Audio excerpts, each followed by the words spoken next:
Assalamualaikum warahmatullahi wabarakatuh. Kami dari kelompok 4 akan mempresentasikan mengenai tugas peserta didik dengan anggota. Yang pertama Isnaini Nur Azizah, yang kedua Dimas Maulana Eka Saputra, yang ketiga Fitria Jamilatul Fahmi, dan yang keempat Ratna Dewi Wahyuningsih. Pengertian peserta didik menurut ketentuan UU RI Nomor 20 Tahun 2003 tentang Sistem Pendidikan Nasional. Peserta didik adalah orang yang mempunyai pilihan untuk menempuh ilmu sesuai dengan cita-cita dan harapan masa depan.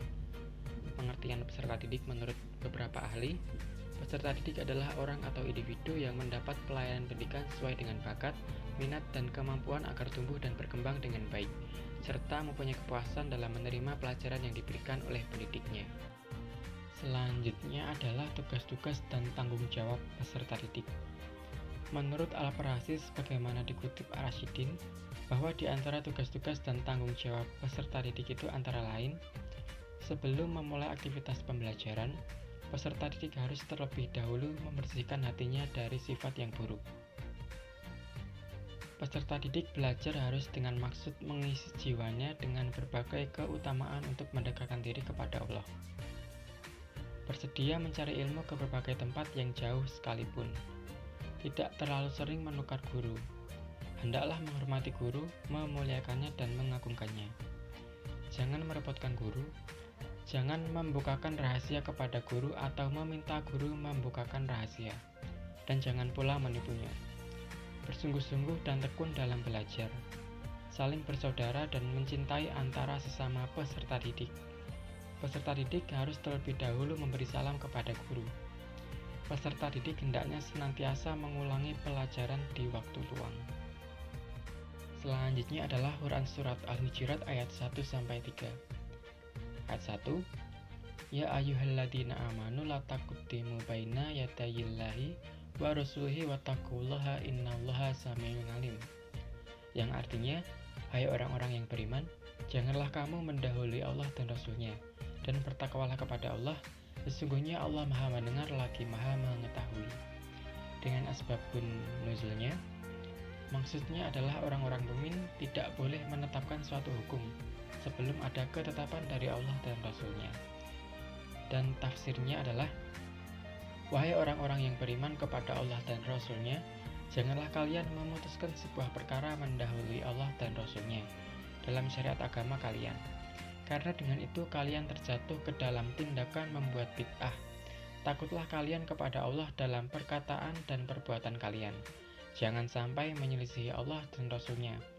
Sesungguhnya Allah Maha Mendengar perkataan-perkataan kalian. Allah mengetahui niat dan perbuatan kalian. Ini merupakan peringatan kepada orang-orang beriman agar tidak melakukan bid'ah dalam agama atau membuat syariat dalam agama yang tidak Allah izinkan. Dengan nilai-nilai pendidikan yang terkandung, yaitu pada ayat 1 diperintahkan kepada manusia untuk mendahulukan keinginan Allah Subhanahu wa Ta'ala dan Rasul Shallallahu Alaihi Wasallam sebelum keinginan pribadi. Selanjutnya Quran Surat Al-Hujurat ayat 2, yang artinya, hai orang-orang yang beriman, janganlah kamu meninggikan suaramu melebihi suara Nabi, dan janganlah kamu berkata kepadanya dengan suara yang keras, sebagaimana kerasnya suara sebagian kamu terhadap sebagian yang lain, supaya tidak hapus pahala amalanmu, sedangkan kamu tidak menyadari. Dan asbabun nuzulnya, meninggikan suara lebih dari suara Nabi atau berbicara keras terhadap Nabi adalah suatu perbuatan yang menyakiti Nabi. Karena itu terlarang melakukannya dan menyebabkan hapusnya amal perbuatan. Dan tafsirnya, wahai orang-orang yang membenarkan Allah dan Rasul-Nya, serta melaksanakan syariatnya, janganlah meninggikan suara kalian di atas suara Nabi saat kalian berbicara kepadanya. Dan jangan memanggilnya dengan keras seperti panggilan sebagian kalian kepada sebagian lainnya. Bedakanlah dia dalam pembicaraan kalian kepadanya, sebagaimana beliau berbeda dari kalian, karena Allah telah memilih beliau sebagai Nabi dan Rasul-Nya, mewajibkan atas kalian beriman kepadanya, mencintainya, menaatinya dan meneladaninya. Semua itu karena dikhawatirkan amal-amal akan batal sementara kalian tidak menyadarinya dan merasakannya. Dan nilai-nilai pendidikan yang terkandung, Pada ayat 2 mengajarkan segenap umat manusia tentang cara berbicara dengan Rasulullah SAW. Al-Hujurat ayat 3. Innalladzina yaghudduna aswatahum 'inda Rasulillahi ulaikal ladzina imtahanallahu qulubahum littaqwa lahum maghfiratu wa ajrun 'adzim. Artinya, sesungguhnya orang yang merendahkan suaranya di sisi Rasulullah, mereka itulah orang-orang yang telah diuji hati mereka oleh Allah untuk bertakwa. Bagi mereka ampunan dan pahala yang besar. Asbabun nuzulnya, Muhammad bin Thabit radhiyallahu anhu berkata bahwa ayat ini turun berkenaan dengan Thabit bin Qais radhiyallahu anhu yang menangis ketika turun Quran surat Al-Hujurat ayat 1-2 karena beliau mengira ayat ini ditunjukkan kepadanya. Lalu Rasulullah Shallallahu Alaihi Wasallam bertanya kepadanya, apakah kau tidak ridho jika kau hidup terpuji, mati syahid dan masuk surga? Wahai Rasulullah, aku ridho dan aku tak akan mengeraskan suaraku di hadapanmu selamanya. Jawab Thabit radhiyallahu anhu. Hadis riwayat Ibnu Jarir. Arti tafsirnya, sesungguhnya orang-orang yang merendahkan suara mereka di depan Rasulullah, mereka adalah orang-orang yang Allah uji hati mereka dan Allah memilihnya untuk menerima takwa. Bagi mereka ampunan dari dosa-dosa mereka dan pahala yang besar, yaitu surga. Nilai-nilai pendidikan yang terkandung pada ayat 3 menyebutkan sesungguhnya orang-orang yang senantiasa merendahkan suara mereka di sisi Rasulullah didorong oleh motivasi penghormatan dan pengagungan terhadap beliau. Mereka itulah yang sungguh tinggi kedudukannya, merupakan orang-orang yang telah diuji hati mereka, yakni dibersihkan oleh Allah untuk menjadi wadah takwa, sehingga ia memiliki potensi yang sangat besar untuk terhindar dari segala macam bahaya. Surat Al-Kahfi ayat 66.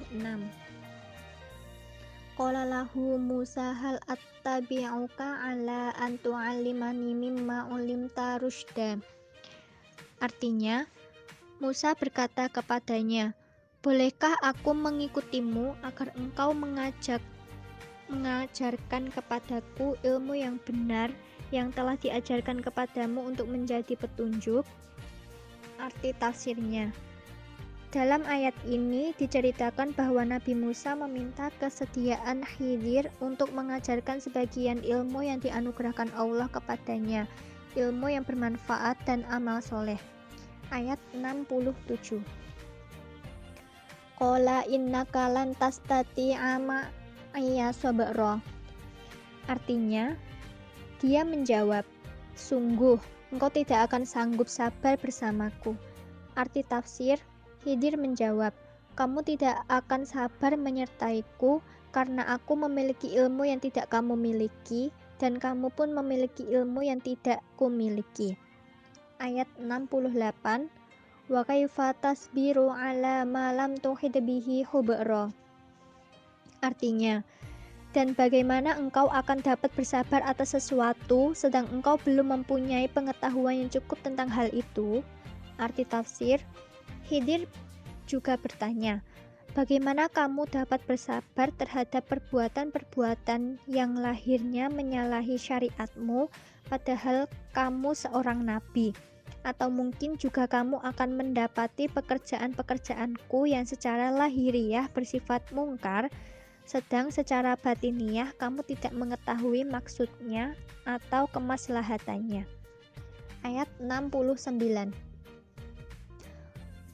Qala satajiduni insyaallahu sabirau wala a'silaka amra.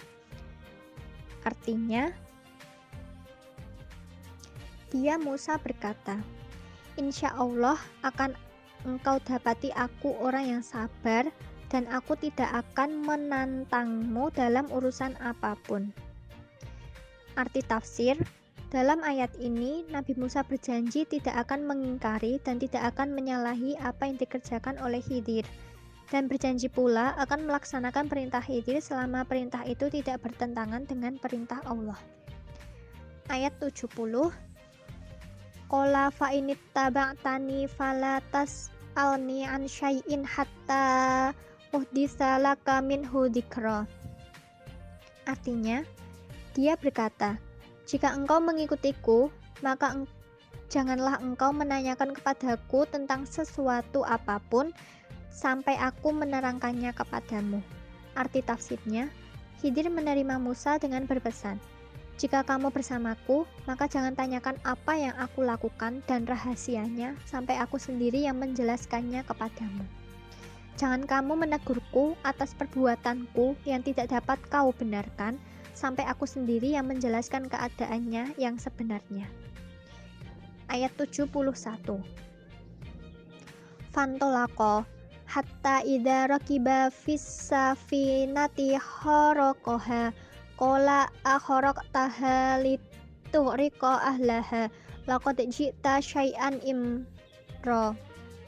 Artinya, maka berjalanlah keduanya hingga ketika keduanya menaiki perahu lalu dia melubanginya.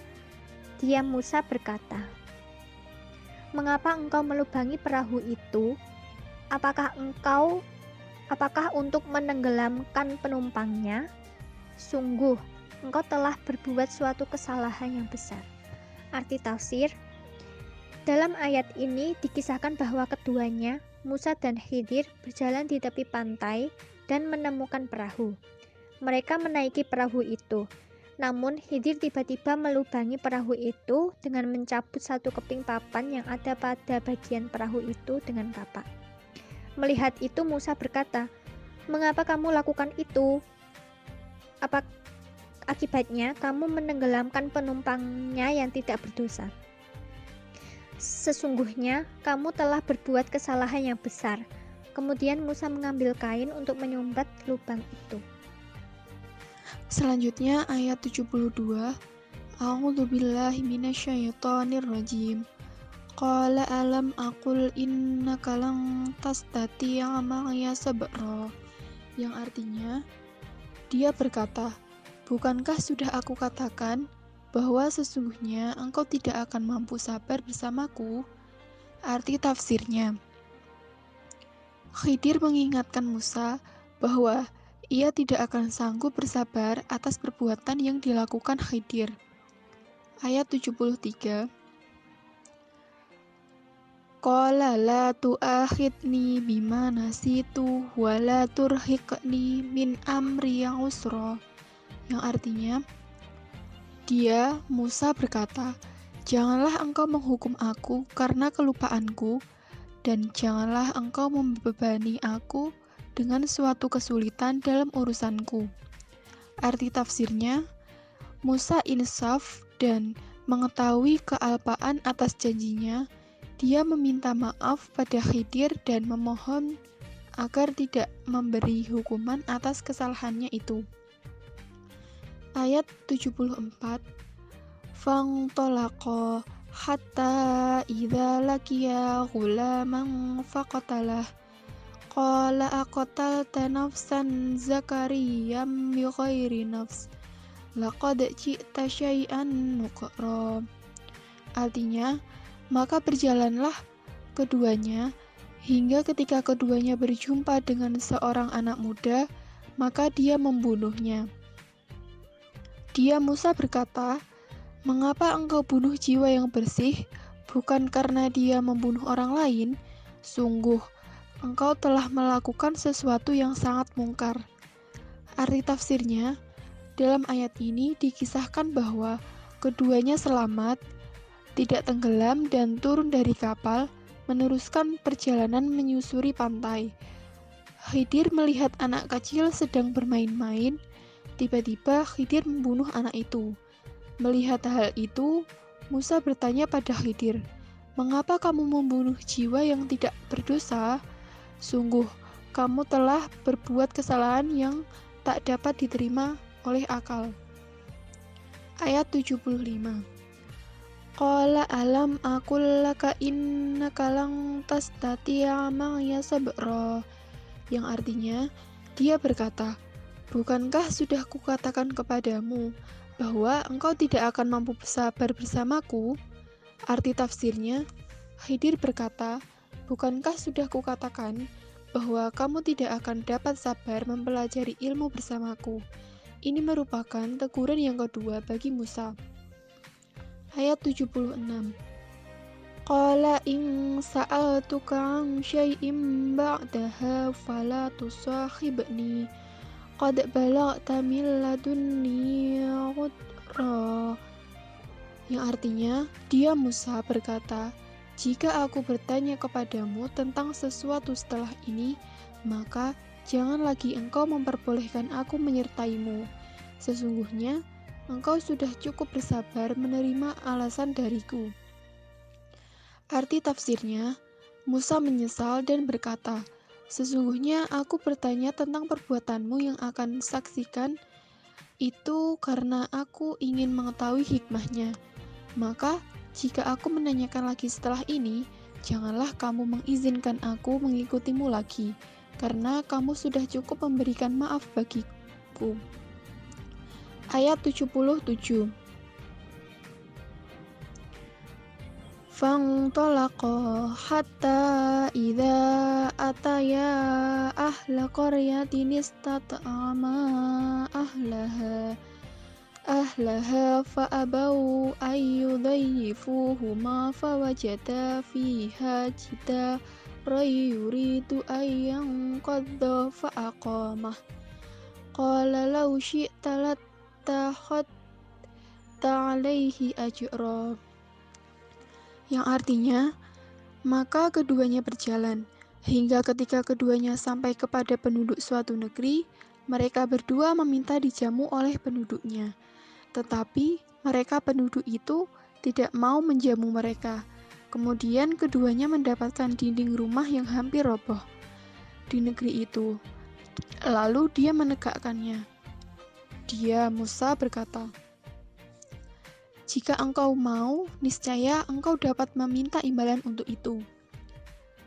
Tafsirnya, lalu Musa dan Khidir berjalan lagi hingga mereka berdua sampai kepada suatu negeri. Mereka minta agar penduduk negeri itu menjamunya, tetapi penduduk negeri itu sangat kikir, tidak mau memberi jamuan kepada mereka. Dalam hal ini, orang-orang Arab menyatakan celaannya yang sangat keras, sering-sering bersemboyan dengan kata-kata. Si Polan menolak jamu, mengusir dari rumahnya.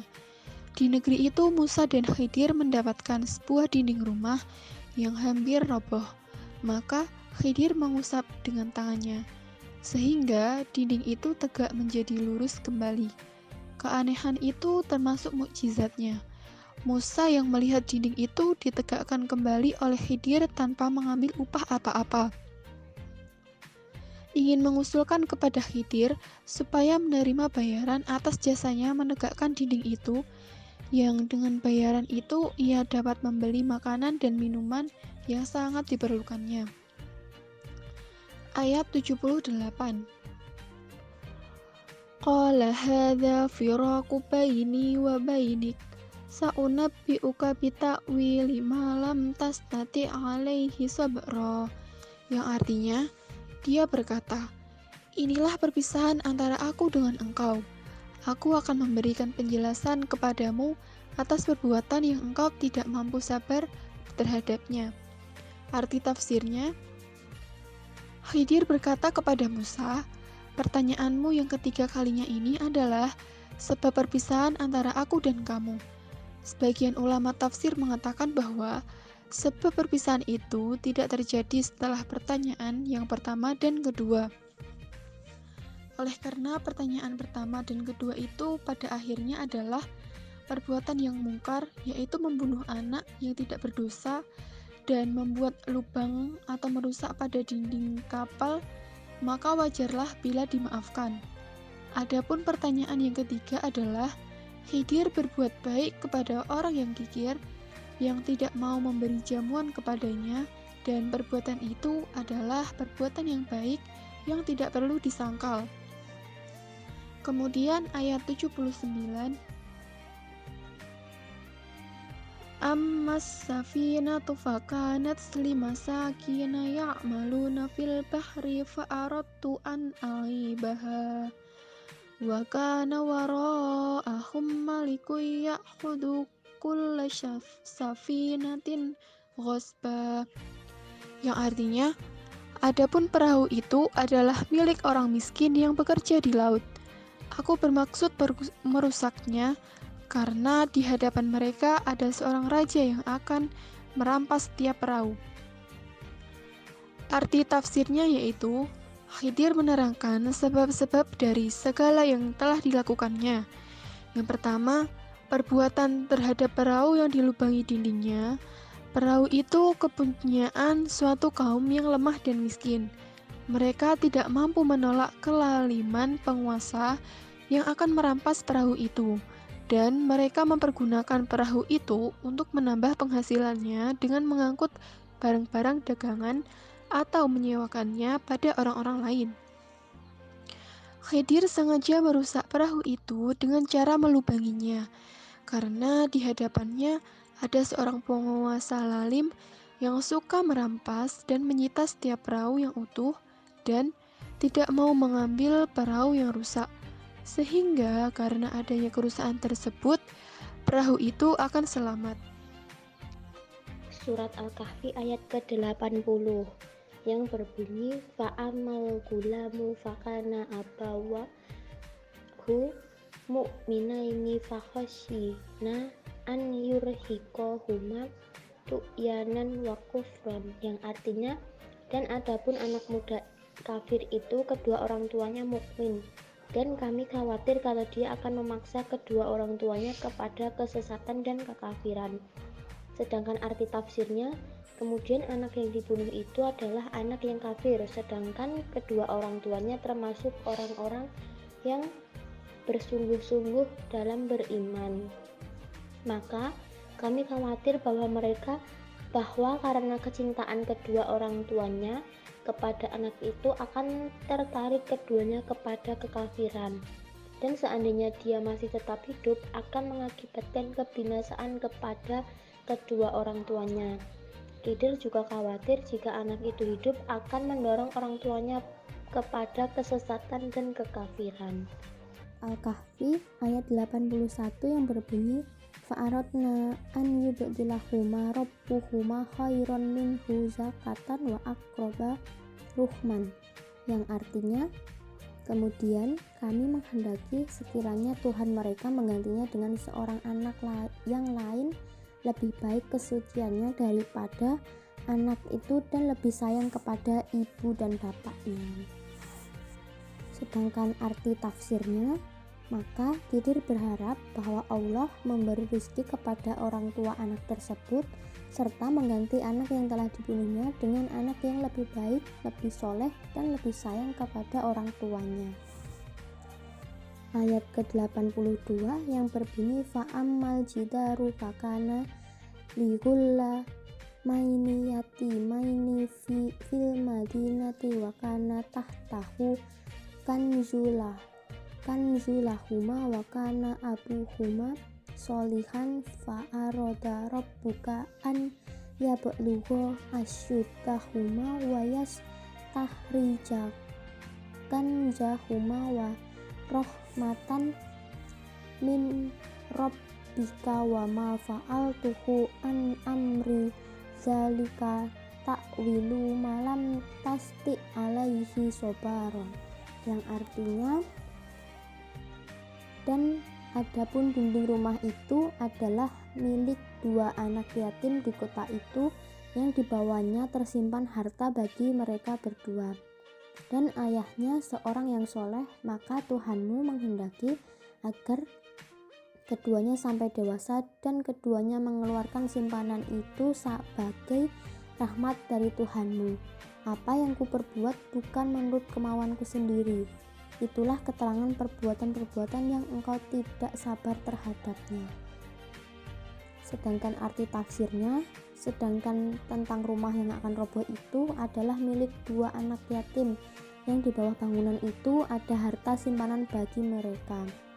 Ayah mereka adalah orang yang soleh, maka Allah memerintahkan Khidir untuk membetulkan rumah itu, karena jika rumah itu roboh, dikhawatirkan harta yang berada di bawahnya akan terlihat orang, kemudian dicuri.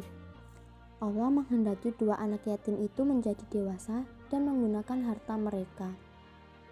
Sungguh tindakan-tindakan itu bukanlah atas kemauanku sendiri, akan tetapi atas perintah Allah. Demikian penjelasan Khidir terhadap Musa. Asbabun nuzul surat Al-Kahfi ayat 66-82. Sebab turunnya ayat ini ketika Allah menceritakan perihal orang-orang musyrik yang selalu membanggakan hartanya terhadap orang-orang mukmin yang fakir dan enggan menghadiri majelis ilmu dengan Nabi Muhammad, agar mereka tidak duduk bersebelahan dengan orang fakir miskin di satu tempat, sehingga mereka tidak terganggu dengan bau tidak sedap dari orang fakir tersebut. Ayat ini juga menceritakan kisah Nabi Musa dengan seorang hamba Allah yang soleh yang dianugerahi ilmu laduni. Al-Quran surat Al-Alaq ayat 4-5 sudah mengisyaratkan keberadaan ilmu laduni, di mana ayat tersebut menyebutkan dua cara Allah dalam memberi pelajaran kepada manusia. Nilai-nilai pendidikan yang terkandung dalam surat Al-Kahfi ayat 66-82. Yang pertama, larangan untuk berkelakuan sombong atau merasa bangga atas ilmu yang telah dimiliki. Yang kedua, anjuran untuk melakukan studi banding terlebih dahulu sebelum mengambil keputusan. Yang ketiga, kewajiban menuntut ilmu bagi setiap muslim. Yang keempat, jangan menilai seseorang berdasarkan status sosialnya.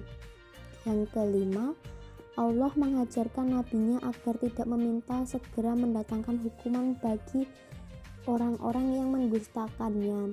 Yang keenam, jangan membantah sesuatu yang disampaikan oleh orang yang telah terbukti ahli dalam bidang tersebut. Yang ketujuh, tekad yang kuat, sabar, dan bersungguh-sungguh harus dimiliki oleh setiap pelajar.